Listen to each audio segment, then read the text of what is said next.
Questão 2 do CFSB 2/2019. A questão diz o seguinte: um plano cartesiano é usado para representar a trajetória do lançamento de um projétil. O eixo vertical representa a altura y, então aqui no y temos a altura, e o eixo horizontal a posição x do projétil lançado com uma velocidade de módulo igual a v, conforme nós vemos aqui, o vetor velocidade, sob um ângulo θ em relação à horizontal, ou seja, essa velocidade v, ela tem um lançamento que tem um ângulo θ em relação à sua horizontal, conforme o desenho. Durante todo o deslocamento não há nenhuma força de atrito. A trajetória resultante do lançamento é uma parábola, conforme desenhado aqui, ok? Na altura máxima, ou seja, neste ponto aqui da trajetória, podemos afirmar que o projétil possui, aí tem aqui várias opções.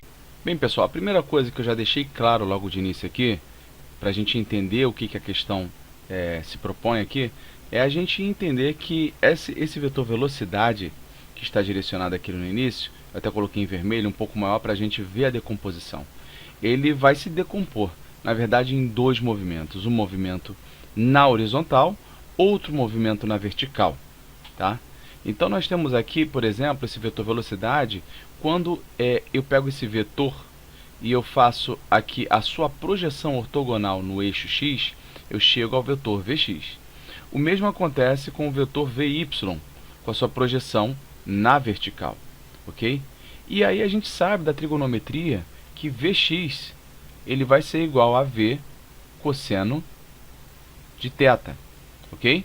Enquanto Vy vai ser igual a V vezes seno de θ. Isso falando do módulo desses vetores, ok? Outra coisa importante, pessoal, que a gente tem que ter, que essas projeções, na verdade, vão ser utilizadas porque vai haver a composição de dois movimentos. O movimento que acontece na horizontal, conforme nós vemos aqui, a gente verifica que é um movimento uniforme. Por quê? Porque a questão fala que não há nenhuma força de atrito, certo? Então não há nenhuma resistência no ar se opondo a esse movimento paralateral. Então, nós teremos a continuidade do movimento com a velocidade inicial Vx. Então, teremos um movimento uniforme com velocidade constante igual a Vx, igual a V cosseno de θ. Beleza? Então, tranquilo. Por outro lado, nós teremos aqui, na vertical, a componente Vy sendo exposta à gravidade, a aceleração da gravidade G, que vai fazer com que haja uma desaceleração desse movimento até que se chegue no ponto máximo. Quando nós chegarmos no ponto máximo dessa parábola, sob o ponto de vista do movimento vertical, nós teremos uma velocidade y igual a zero. Por quê? Porque vai chegar no seu ponto máximo e a partir daí ela começará a descer. Tudo isso por conta da gravidade, que é em sentido oposto àquele da velocidade inicial vertical Vy, ok? Então, teremos essas duas situações. Vy, nesse ponto máximo, será igual a zero e logo em seguida vai descer, beleza? Bem, sabendo todos esses detalhes que eu acabei de comentar, nós poderemos responder qual das letras será a correta. Após tudo isso que eu acabei de dizer, e para facilitar mais ainda o entendimento, porque a gente vai focar agora nesse ponto máximo dessa parábola, nós vamos decompor quais as situações que vão ser referentes às velocidades nesse ponto.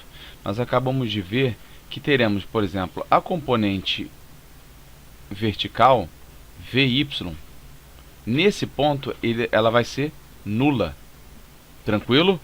Por todos os motivos que acabamos de comentar. Em compensação, nós vimos também que haverá um movimento uniforme, para a direita, onde teremos Vx, uma velocidade constante, justamente por ser um movimento uniforme, e igual, como vimos aqui, V cosseno de θ, certo? Tranquilo? Então, basicamente, essas serão as velocidades nesse ponto.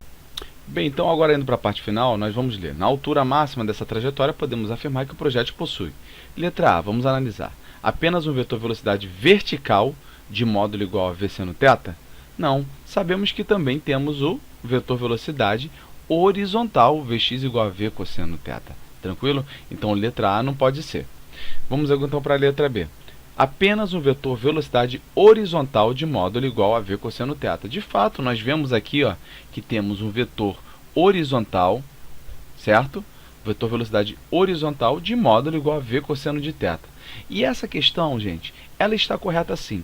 Eu cheguei e fiz aqui apenas para vocês entenderem como que seria a situação de um possível vetor vertical aqui. Neste ponto, exatamente, nós temos o vetor vertical nulo. Isso faz com que, de fato, a gente possa dizer que ele não existe nesse ponto. Se algo é nulo, um vetor nulo ele não existe, ele tem a nulidade associada a ele.